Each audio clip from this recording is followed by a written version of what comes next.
모양 같은데, 뭐 그렇다고 해서 뭐 따라서 놀라고 말씀드리는 건 아니지만은, 하나님께 대한 충성하는 사람들은 노는 시간이 없어요.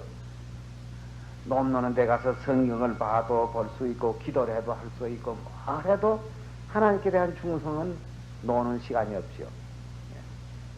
그러니까 뭐 내일은 집에서 떡이랑 뭐 많이 잡수고, 또 배고파 부르면 또 한숨 자야 되니까 좀 주무셔도 좋고, 내일은 푹 한번 마음 놓고 한번 쉬어 보시죠. 내일은 새해, 오늘까지는 무슨 년입니까? 갑자년. 내일 밤 12시가 지나면 을축년이 되겠습니다. 을축년. 을축년 새해를 맞이함에 있어서 뭐 꿈도 좀 잘 꿔야 되겠고, 우리는 뭘 많이 하면 되느냐면은, 하나님의 일 많이 하면은 그게 큰 축복입니다. 돈 여러 수천만 수억만을 벌어놔야 그게 결국 내 영혼 멸망 주는 데에 결국 장애물이 되어버리고 말 것이고, 어떻게 하든지 하나님의 사업, 하나님의 백성들을 하나님 편으로 인도하는데, 즉 추수꾼들의 사명을 다할 수 있는 하나님의 백성이 되는 것이 아마 최고의 영광의 자리에 들어갈 것입니다. 그래서 이 성경은 어떤 사람은 하나님이 기쁘시게 하느냐, 하나님 제일 기뻐하시는 것을 누구를 기뻐하십니까? 하나님을 기쁘시게 하는 자가 됩니다.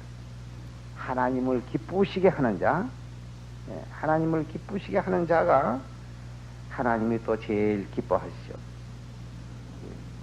근데 하나님께서는 그 이상하다. 그럼 당신만 기쁘게 해주면 그저 좋아하고, 당신 기쁘게 안 해주면 싫어한다. 그런 하나님으로 또 착각해서는 안 됩니다. 왜 하나님을 기쁘시게 하는 사람을 하나님이 좋아하실까요? 왜 그럴까요? 하나님 너무 기쁘게, 당신만 기쁘게 해주는 거 좋아서 그럴까요? 하나님은 당신 기쁘게 해주는 것을 좋아서가 아니고, 우리가 살라고, 우리 죽지 말고 살라고 하는 것이 하나님 기뻐해요. 그러니까 우리가 하나님을 기쁘시게 하면은 하나님이 우리를 또 기뻐하시는데, 왜 기뻐하시냐면 사니까. 그래서 하나님은 어디까지나 우리들로 하여금 살게 하시기 위해서 하나님을 기쁘시게 하는 자를 하나님이 기뻐하십니다. 사무엘상 2장을 보겠습니다.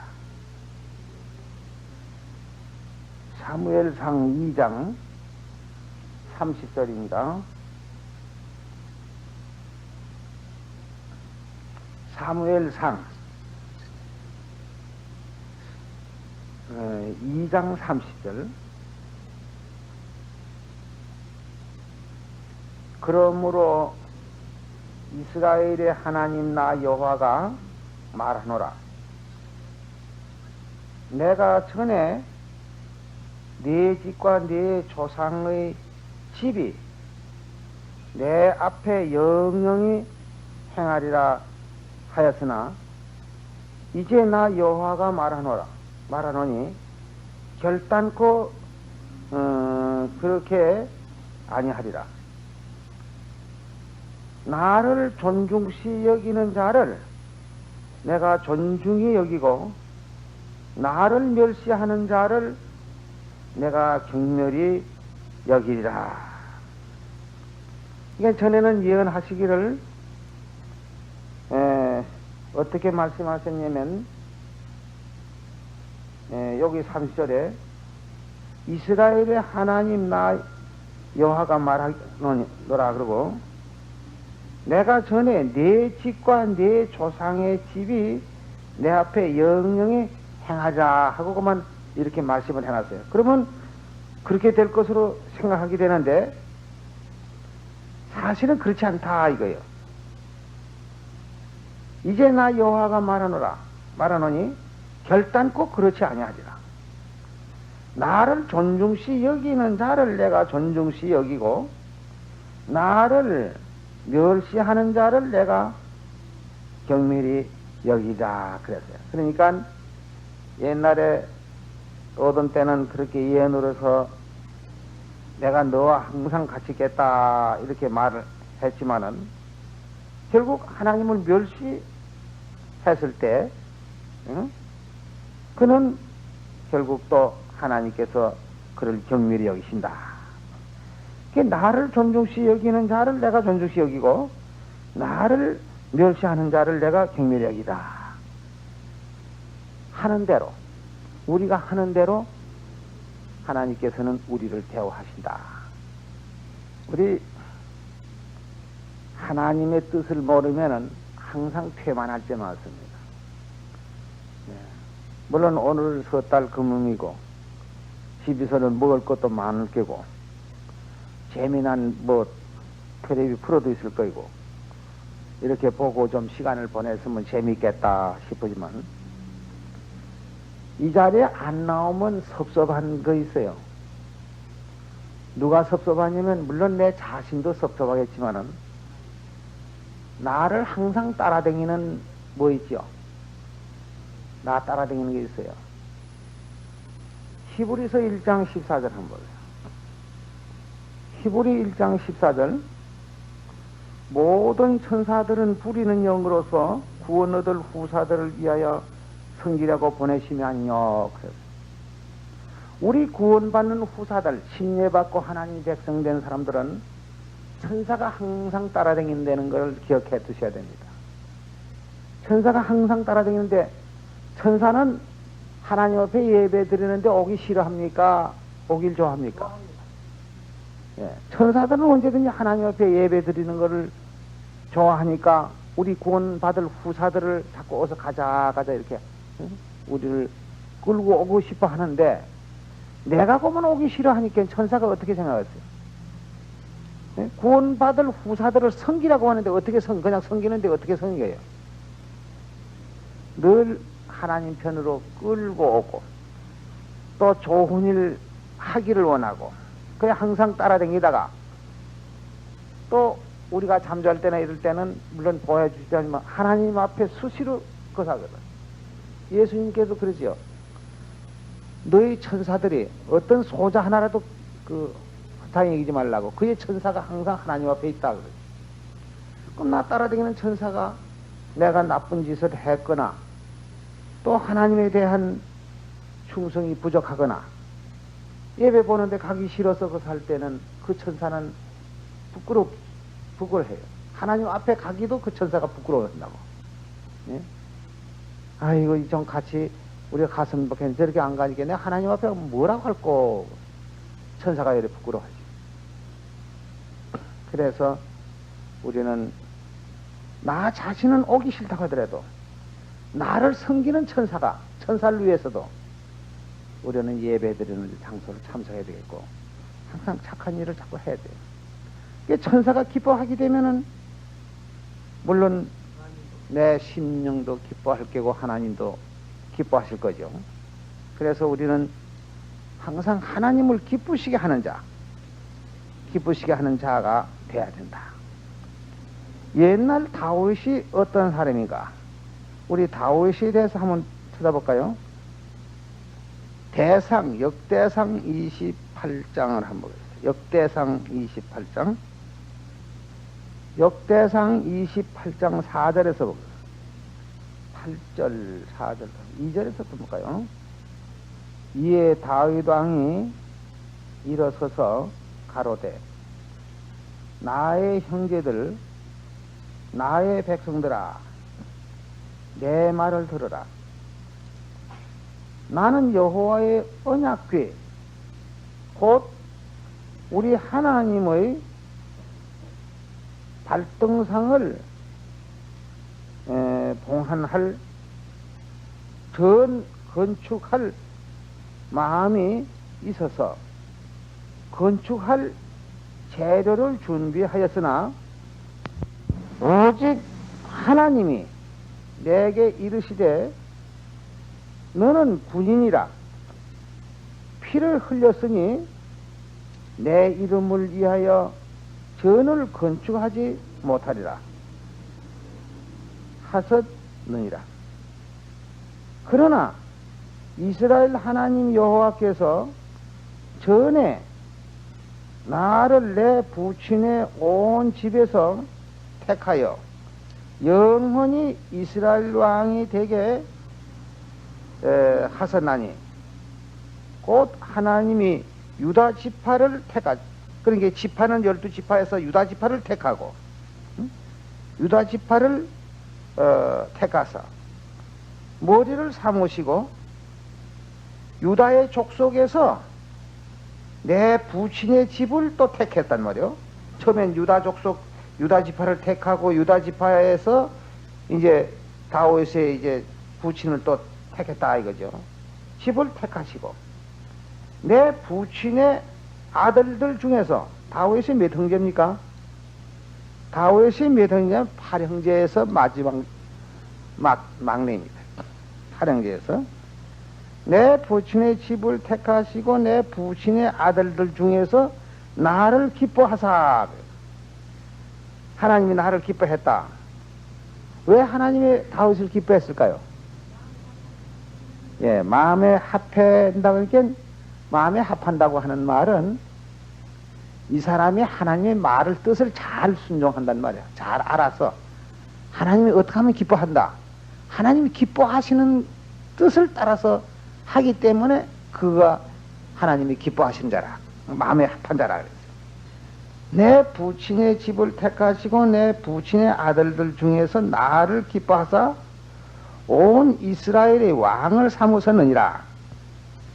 여호와께서 내게 여러 아들을 주시고 그 모든 아들 중에서 내 아들 솔로몬을 택하사. 그러니까 다윗이도 아들 많은데 그 모든 아들을 다 제거하고 솔로몬을 또 택했단 말이에요. 응?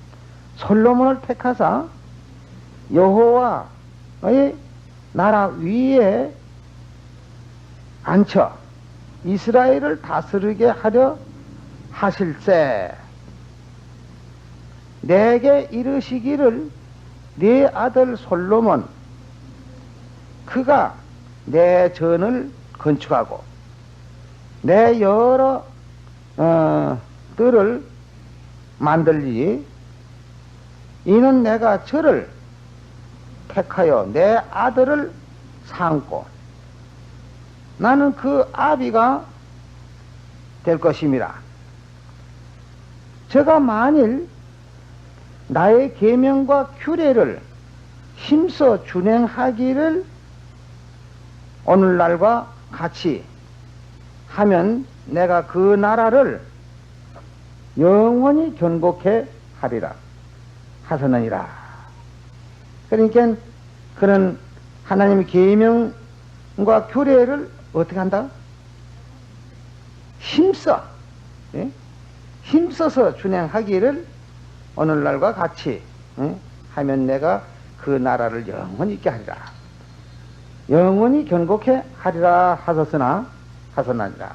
근데 그렇게 다윗하고 물론 다윗을 택하고 또 다윗의 아들 중에도 또 솔로몬을 택하고 이렇게 해서 그런 힘써서 하나님의 규례와 법도를 지키는데 아주 힘을 써서 했는데 솔로몬이가 왜 끝에 가서 범죄했느냐면은 규례와 법도를 지키는 데에는 별 차질이 없었지만은 우상 섬기는데 나중에 가서 우상 섬기는데 큰 죄를 범했던 것입니다.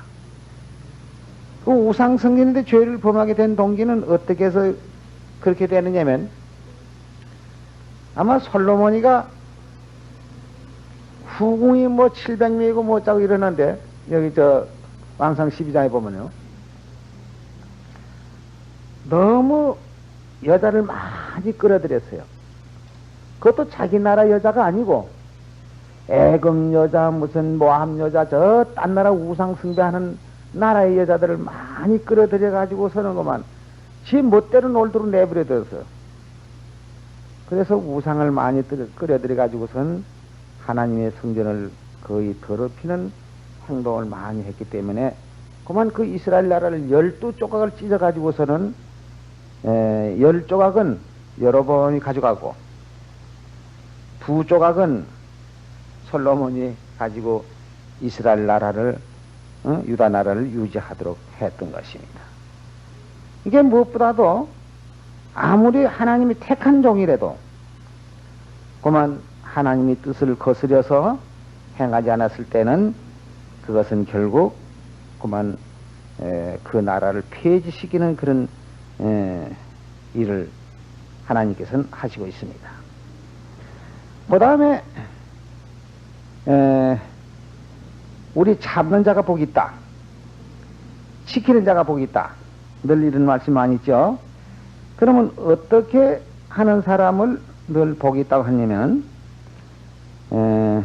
악인이라도 악한 사람이라도 하나님의 뜻을 돌이켜서 선을 행할 때에는 그 사람은 살지만은 암만 의인이라도 돌아서서 악을 행했을 때는 그 전에 의를 갖다가 의로 여기지 않고 그만 멸망을 받게 하고 마는 것입니다. 에스겔 18장 20절에서 보자. 에스겔 18장 20절 제가 읽겠습니다.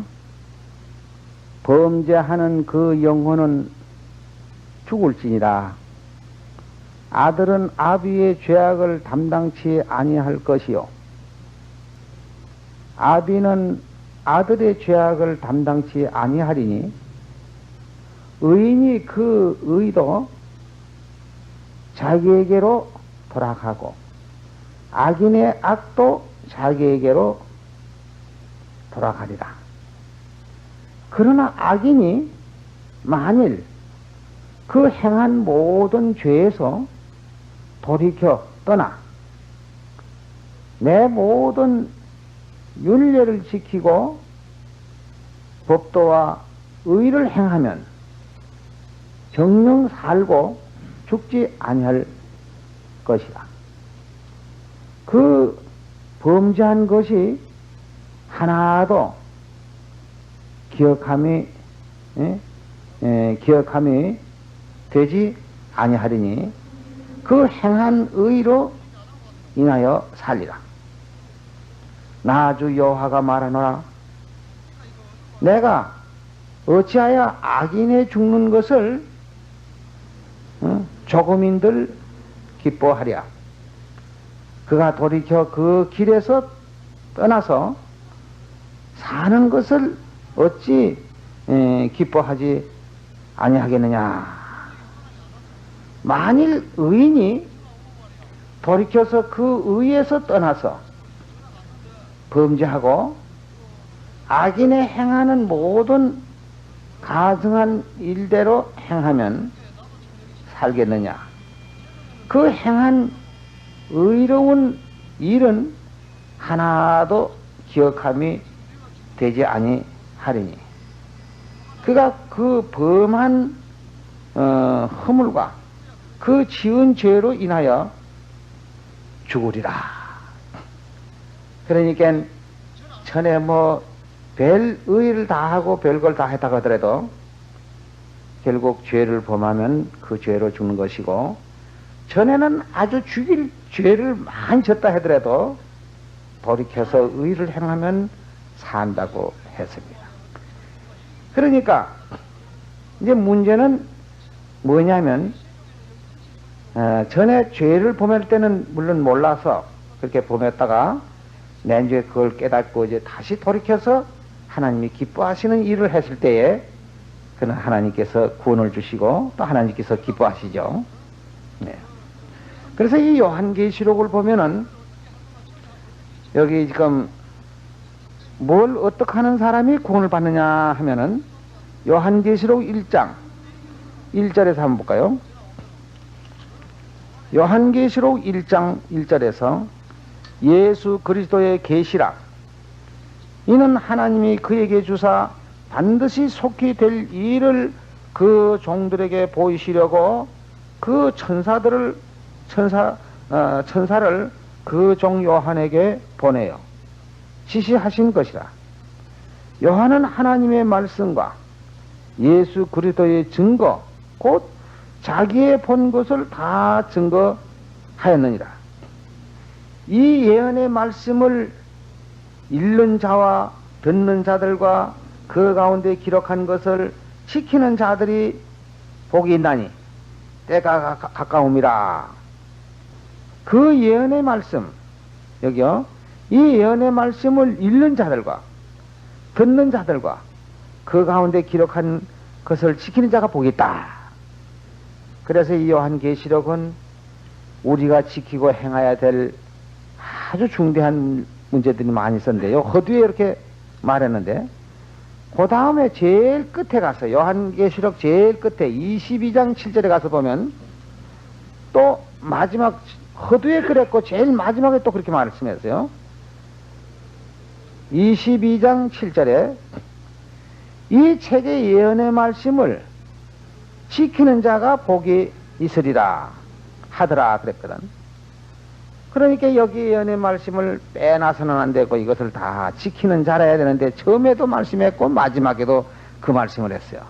그러니까 여기 예언의 말씀을 지킨 자가 이렇게 그 지키는 자라는 것은 예언하신 그대로 순종하는 사람, 순종을 해야 복이 있는 사람이다. 복이 있다니까 뭐 금덩어리 가져온다고 해서 복이 아니라, 우리 믿는 사람 복이 뭡니까? 예, 영생 가는 게 복입니다. 금이 산더미 같이 많아도 우리에게는 그게 소용없어요. 그래서 이 스바냐 선자의 기록 가운데는 뭐라고 그랬죠? 여호와의 분노의 날에 금이라든지 은이라든지 그것이 너를 구원해 주겠느냐 그랬어요. 그런 것이 구원하지 않는다 이거죠. 그러니까 우리는 믿음만 가지면 되겠고, 또 예수님께서는 우리에게 어떤 말씀을 했느냐? 마태복음 28장에서, 마태복음 28장 18절이요. 예수께서 나와 일러 가라사대 하늘과 땅의 모든 권세를 내게 주셨으니 그러므로 너희는 가서 모든 족속으로 제자를 삼아 아버지와 아들과 성령의 이름으로 세례를 주고 내가 너에게 분부한 모든 것을 가르쳐 지키게 하라. 볼지어다 내가 세상 끝날까지 너희와 항상 함께 있으라. 내가 분부한 것을 가르쳐 지키게 되면은 내가 세상 끝날까지 항상 너희와 함께 있으리라. 그러니까 우리는 지키는 것, 하나님의 말씀을 그대로 지키는 것. 또 마태복음 19장에 볼 것 같으면 우리 영생에 들어가려면 뭘 하라고 그랬죠? 19장 16절. 예? 예, 계명들을 지켜라. 어떤 사람은 계명들을 지켜라 그러니까 꼭 10계명을 갖다 들려. 안식일교회는 계명들을 이렇게 10계명을 갖다 들리게. 예, 10계명. 이 계명이라는 것은 물론 10계명도 계명이지만은 하나님의 말씀을 명령이라고도 하고 계명이라고도 합니다. 명령. 예. 그래서 디모데전서 6장 14절에 보면 거긴 명령이라고 그랬어요. 디모데전서 6장 14절. 우리 주 예수 그리스도 나타나실 때까지 점도 없고 책망받을 것도 없이 이 명령을 지키라. 이 명령을 지키라. 그 명령이라는 것이 바로 계명도 되겠지만은 어떤 땐 명령을 계명이라고 하고 계명을 명령으로 해요. 예.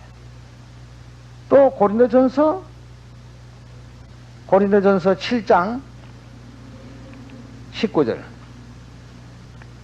할례 받는 것도 아무것도 아니요 할례 받지 아니하는 것도 아무것도 아니로되 오직 하나님의 계명을 지킬 따름이라. 예? 오직 하나님의 계명을 지킬 따름이라 하니까 10계명 그럼 꼬박꼬박 지켜야 되는가 보다 이렇게 생각이 좋죠. 우리 대한민국 법하면 예? 하나님의 헌법 책에 있지요. 육법전서라는 게 있어요. 한 30년 전에 있었던 육법전서 가지고 그거 가지고 꺼내서 시킨다 하면 어떻게 돼요? 30년 전에 있었던 이승만 박사 때 있었던 그 육법전서는 지금 필요 없어요. 지금은 새로 헌법을 개정해 놨습니다. 예. 그와 같이 법이라니까 자꾸 십계명, 또 십계명 있기 전에 또 법이 또 있었어요. 어떤 법들 있었습니까? 저 예돈동산의 법도 있고요. 예? 노아의 법도 있고 그 이전의 법들 다 있어요. 그러니까 그것은 이 성경에 그 시대를 따라서 법이 있는데 모세의 법이라고 예수님의 법이라는데 구원받는 법이 따로 있고 우리 육신적 또 육신을 위해서 하나님이 만들어준 법 그걸 보고 무슨 법이라 했냐면 모세의 법인데 그 갈라디아서를 한번 봐야 되네요. 갈라디아 3장 갈라디아 3장요 15절에서 보겠습니다. 갈라디아 3장 15절 형제들아 사람의 예대로 말하노니 사람의 언약이라도 정한 후에는 아무나 패하거나 더하거나 하지 못하나니라. 이 약속들은 아브라함과 그 자손에게 말씀하신 것인데 여럿을 가리켜 그 자손들이라 하지 아니하시고 오직 하나를 가리켜 네 자손이라 하셨으니 곧 그리스도라. 내가 이것을 말하노니 하나님이 미리 정하신 언약을 430년 후에 생긴 율법이 없이 하지 못하여 그 언약을 헛되게 하지 못하리라. 430년 전에 무슨 법을 세웠습니까? 십계명? 430년 후에는 무슨 법입니까? 그러니 이게 큰일 났죠. 430년은 어디서부터 430년? 아브라함으로부터 430년 후에 생긴 법은 모세의 율법입니다. 그럼 430년 전에 아브라함과 430년 그 전에 모세의 율법 생기기 430년 그 전에 아브라함에게 주신 것인 은혜로 주신 것이라. 그런 즉 율법은 무엇이냐? 어느 율법이 무엇이냐 하는 말이죠. 그렇지요. 모세율법을 주었는데 그 모세율법은 그건 무엇에다 쓰는 거냐 하면 범법함을 인하여 더한 것이라 그랬어요. 더했다니까 또 무엇에다 더했는지 이걸 또 알아야 될 거 아닙니까? 예, 아브라함의 믿음에다가 그 모세의 율법을 첨부했다요. 덧붙였어요. 예. 그럼 덧붙여서 언제까지 있을 것이냐? 응? 더한 것이라. 천사들로 말미암아 중보의 손을 빌어서 베푸신 것인데 약속하신 자손이 오기까지 있을 것이니라. 그래요.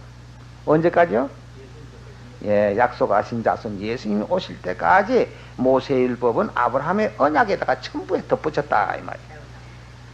그러니까 아들이 약속하신 자손이 왔으니까 덧붙였던 걸 어떻게 떨어져야 될 거 아니에요? 예, 덧붙였던 건 떨어져 나가고 옛날 아브라함에게 주신 언약 그거하고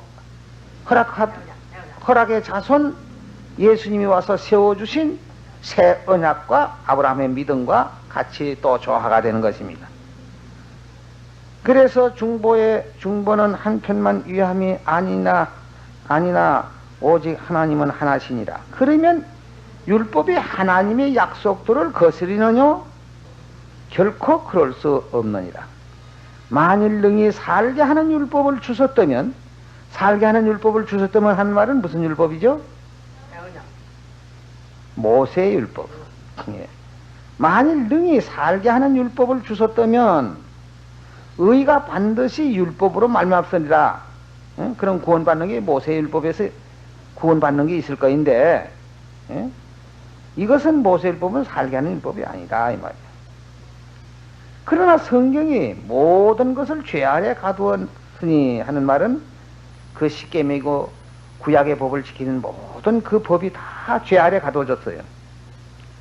이는 예수 그리스도를 믿음으로 말미암는 약속을 믿는 자들에게 주려 함이니라. 믿음이 오기 전에는 우리가 율법 아래 매인 바 되고 계시된 믿음의 때까지 갇혔느니라. 이같이 율법이 우리에게 그리스도에게로 인도하는 몽학선생이 되어 우리로 하여금 믿음으로 말미암아 의롭다 함을 이렇게 합니다.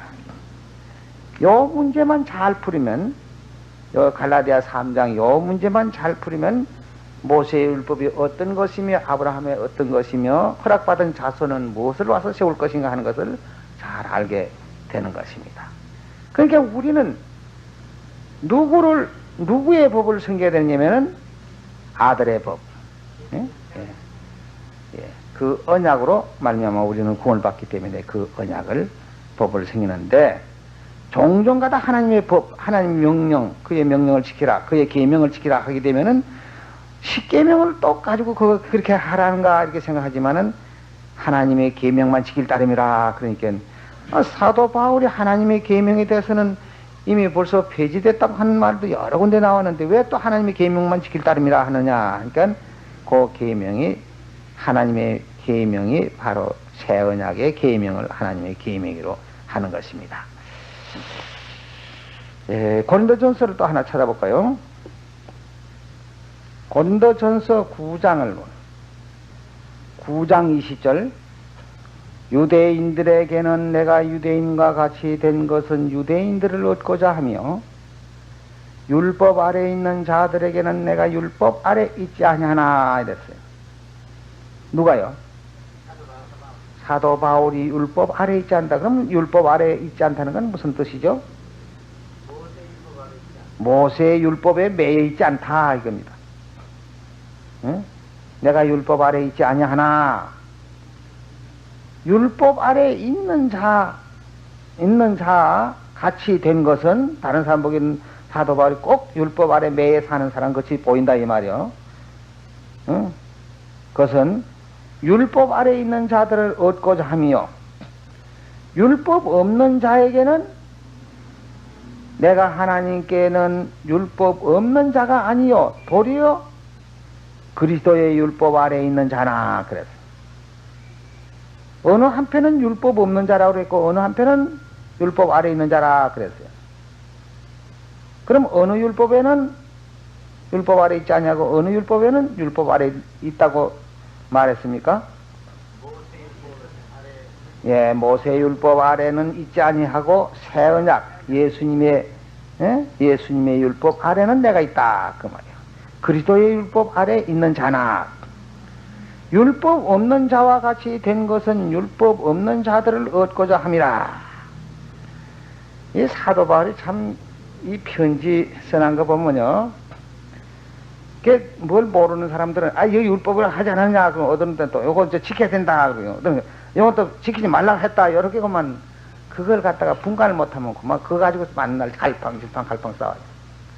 이런 걸 잘 분간해 가지고 우리는 무슨 법에 점도 흠도 없이 분명하게 지켜야 되느냐면 새 언약의 법을 우리는 굳게 지키고 조금 더 흔들리지 말아야 되겠습니다.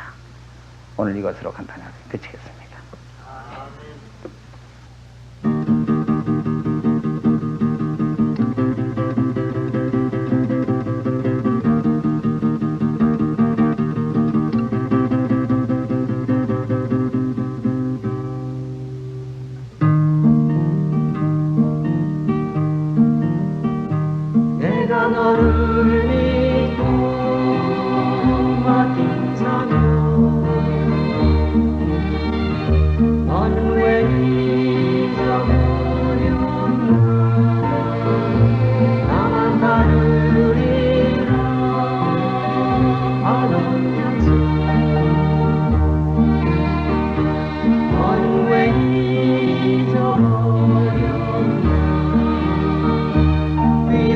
위로하기보다는 위로하고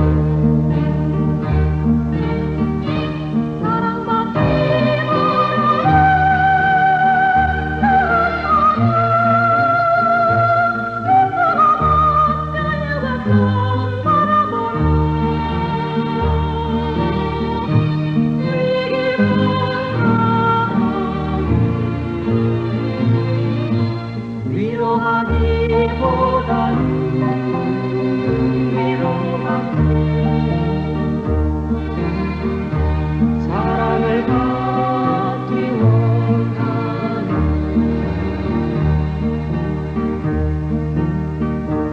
내가 너를 믿고 맡긴 즉 왜 너에게 맡으나 나를 위해 다시 바치리라 그 약속이 잊어버렸나 위로하기보다는 위로하고